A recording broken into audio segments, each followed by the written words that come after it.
افغان جرنالست ظریف فهیم صاحب موږ سره ولاړ دی دنه د نننۍ لوبې په حواله تپوس کوو څنګه ولوبه ډېره زیاته مننه د تاسې نه او شمشاد ټلویزیون نه لوبه ډېره زیاته ښایسته لوبه وه او د افغانستان د لوبغاړو سره چې ما تېره ورځ کومه خبرې کړې وې هغوی ویلي وو چې افغانستان به سبا ته څه رقم لوبه کوي لکه دا نن نو د هغې په مطابق باندې روان دي د بالنګ شعبه ډېره زیاته ښه وه د خلکو دا تمه نه وه چې د افغانستان بالران به د استرالیا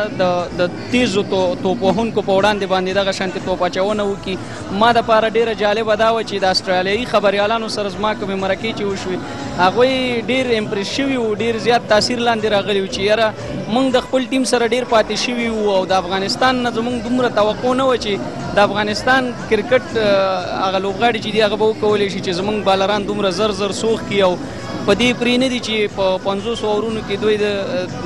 300 پورې منډې جوړې کړي نو د هغوی هم امید دا و چې یعنی انشاءالله چې افغانستان کرکټ ښه راتلونکی لري د خلکو د ملي جذبه چې دی وکړه جنډې په لاس کې وتې په دې څه وایي زه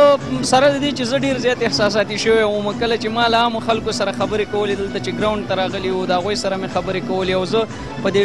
چاپېره ګراونډ کې چې وګرځېدلم د خلکو هغه نظریات مې چې له نږدې ولیدل او د هغوی خواته ورغلم ډېر زیات د افغانستان د ټیم سپورټ وو او د افغانستان دپاره دعاګانې کولې د افغانستان خلک بې نهایته زیات خوشحاله دي چې شارجه کې د افغانستان بیرغ رپیږي او د افغانستان په نمایندګۍ باندې یو څوک راځي او د استرالیا غوندې یو ټیم سره لوبه کوي نو ډېر زیات د هغوی د تاثیر لاندې هم چې افغانستان نن ډېره ښه لوبه وه ډېره مننه ستاسو تاسې نه شمشاد ټلویزیون نه چې دغه شانتې ښکلي پروګرامونه د افغانستان د کرکټ د سپورټ لپاره جوړوي ډېره مننه زعفان یم افغان